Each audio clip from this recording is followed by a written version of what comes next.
Proclamação do Evangelho de Nosso Senhor Jesus Cristo, segundo Mateus. Glória a vós, Senhor. Naquele tempo, Jesus entrou na barca e seus discípulos o acompanharam. E eis que houve uma grande tempestade no mar, de modo que a barca estava sendo coberta pelas ondas. Jesus, porém, dormia.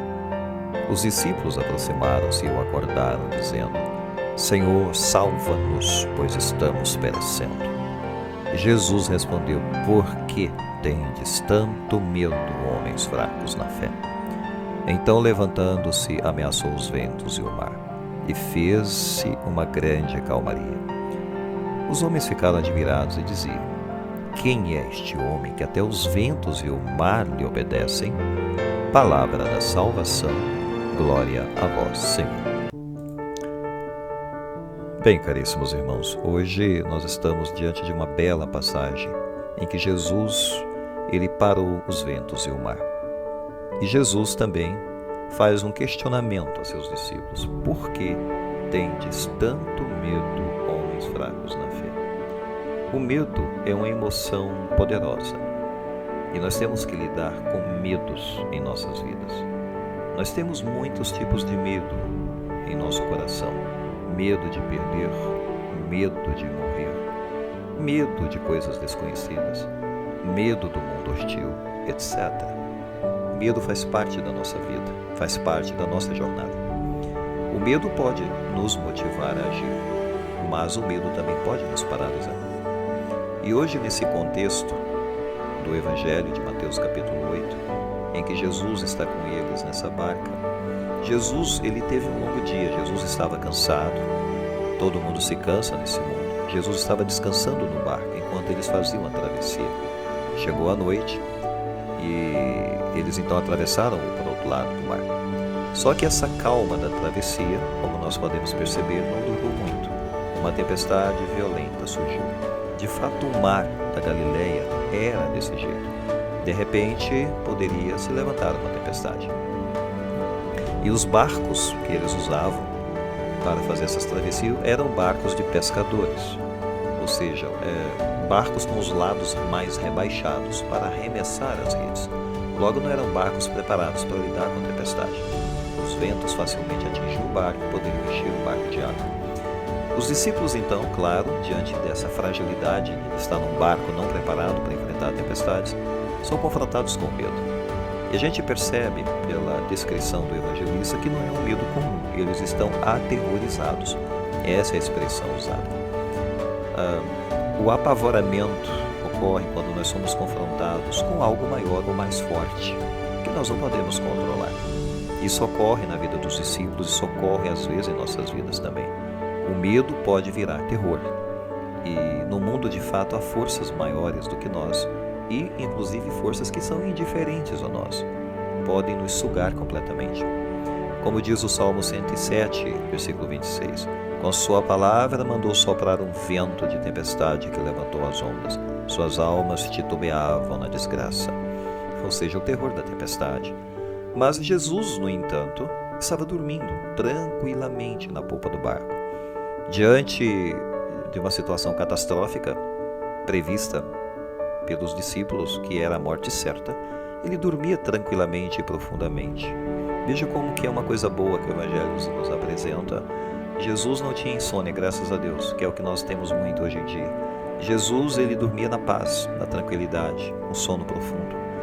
E os discípulos estão ali apavorados e dizem assim: Senhor, salva-nos, estamos perecendo. Eles acordam Jesus. O versículo 26b. Então, levantando-se, Jesus repreendeu os ventos e o mar e fez-se uma grande calmaria.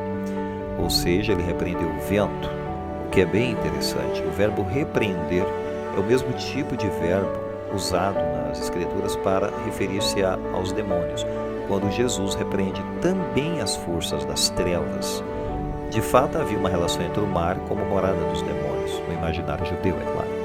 Jesus, ele diz paz, fique quieto, acalme-se. Ele diz isso tanto para o vento quanto para o mar, que é uma expressão similar, também usada para expulsar as forças do mal, as forças das trevas. Ele ordena que a tempestade se cala da mesma forma como ele ordenava aos demônios, como aquele da sinagoga de Cafarnaum, Marcos 1:25. Cala-te, silencia-te, sai dele.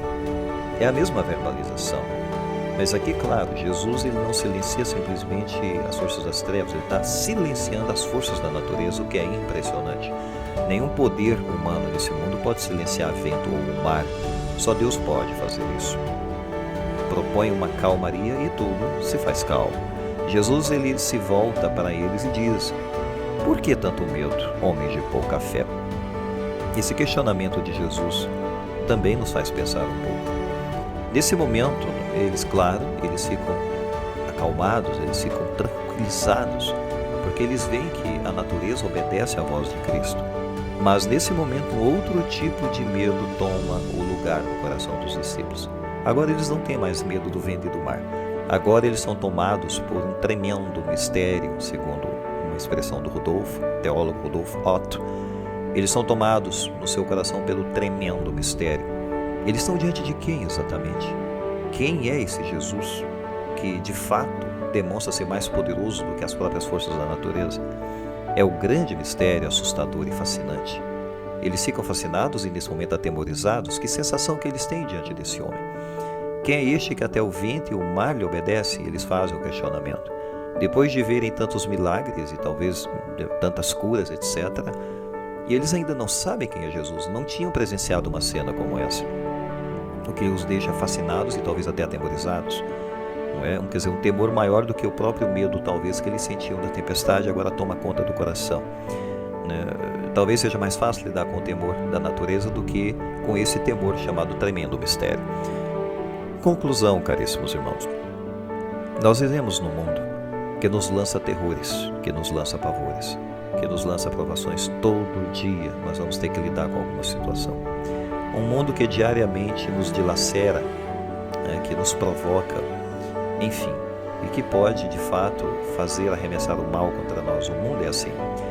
Mas também, ao mesmo tempo, temos um Deus que nos faz flutuar na tempestade.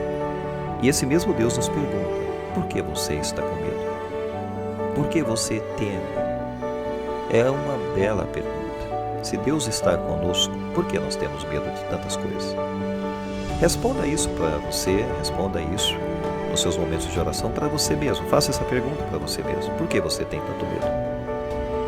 Responda isso para cada parte do seu coração, da sua vida.